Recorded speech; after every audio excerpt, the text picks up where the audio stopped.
Assalamualaikum warahmatullahi wabarakatuh. Perkenalkan, saya Afifa Sofiania Zahra dengan NIM 23 20 50 48. Saya dari Prodi Manajemen Pendidikan Islam, Fakultas Tarbiyah, UIN Syekh Wasil Kediri. Saya akan mempresentasikan terkait pengolahan data nilai siswa dengan Microsoft Excel. Tujuan pembelajaran yang pertama adalah memahami fungsi dasar Excel dalam pengolahan data nilai siswa. Yang kedua, mampu menggunakan rumus if, CONTIF, dan average untuk analisis nilai. Yang ketiga, dapat membuat grafik batang untuk menampilkan hasil analisis nilai. Selanjutnya, pengantar materi. Yang pertama, kita perlu mengetahui kegunaan dari Microsoft Excel sendiri. Microsoft Excel merupakan perangkat lunak pengolah data yang sering digunakan dalam dunia pendidikan. Melalui Excel, guru dapat menghitung nilai siswa secara cepat, mengelompokkan prestasi, mencari rata-rata, dan menampilkan hasil belajar dalam bentuk grafik. Contohnya dengan menghitung rata-rata nilai, menentukan kategori prestasi, dan memvisualisasikan hasilnya melalui diagram batang. Selanjutnya ada langkah pengolahan data nilai. Yang pertama, kita perlu membuat tabel berisi nama siswa dan nilai pelajaran. Yang kedua, menggunakan rumus if untuk menentukan kategori prestasi. Yang ketiga, gunakan CONTIF untuk menghitung jumlah siswa yang berprestasi. Yang keempat, buat grafik batang untuk menampilkan rata-rata nilai.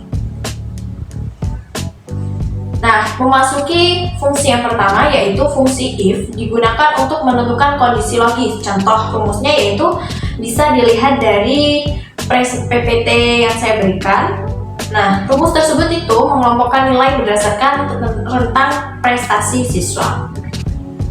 Jadi saya punya daftar nilai siswa kelas 1A sebagai contoh. Untuk mencari rata-rata, rumusnya adalah sama dengan, kemudian kalian ketik average, kemudian pada nilai matematika itu ada di bagian kolom C baris 3. Berarti kita tulis C baris 3. Kita kasih titik 2. Kemudian nilai bahasa Inggris ada di kolom G baris nomor 3. G baris 3. Kemudian kita tutup kurung, kita enter. Nah, di sini sudah terlihat hasil atau nilai rata-ratanya. Kita tarik ke bawah, lalu seperti ini. Nah, selanjutnya kita akan membuat kategori dengan berdasarkan kriteria di samping berikut. Nah, di sini, kita cukup menekan dengan sama dengan if, kemudian if buka kurung, rata-ratanya tadi berapa yang didapatkan? Berada di baris 3 kolom H3, karena itu yang dinilai adalah lebih dari sama dengan 90, koma, tanda petik, sangat baik, koma, maaf, tanda petik, koma, kemudian if lagi, if, buka kurung, H3 lebih dari sama dengan 80, koma, tanda petik, tulis baik, tanda petik, koma, kemudian if, buka kurung, H3 lebih dari sama dengan 70,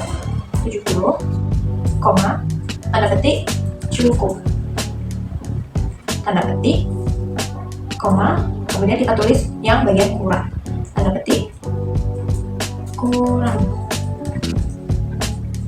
kemudian kita tutup dengan tanda kurung tutup sebenarnya. Nah, bisa keluar di sini kategorinya dari rata-rata nilai 92 itu kategorinya sangat baik. Seperti tadi kita bisa menariknya ke bawah supaya kita tidak perlu mengisinya satu persatu. Nah, di sini sudah kelihatan hasilnya ya. Jadi rata-rata 92 itu kategorinya sangat baik. Kemudian rata-rata 81 kategorinya 0. Selanjutnya kita lanjut ke bagian fungsi CONTIF dan average. Tadi kita sudah praktek terkait fungsi if dan average. Nah, sekarang adalah fungsi countif. Fungsi countif itu digunakan untuk menghitung jumlah data sesuai kriteria. Contoh rumusnya bisa kalian lihat di layar yang saya berikan ini, yaitu sama dengan countif. Kemudian kita klik atau kita ketik bagian C3 titik 2 C22, kemudian seperti ini. Kemudian ada di bahasa Inggris itu ada di kolom B, G3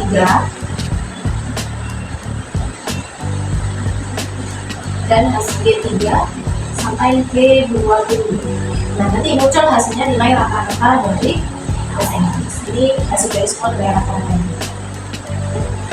Dan selanjutnya kita akan mencari nilai yang lebih dari sama dengan 80 dari siswanya.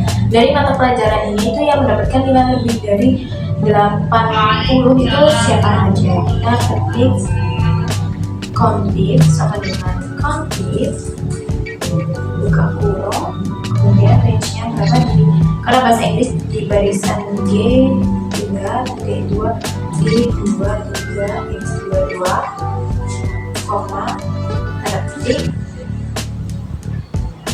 lebih dari sama dengan 80, D2, tutup kurung.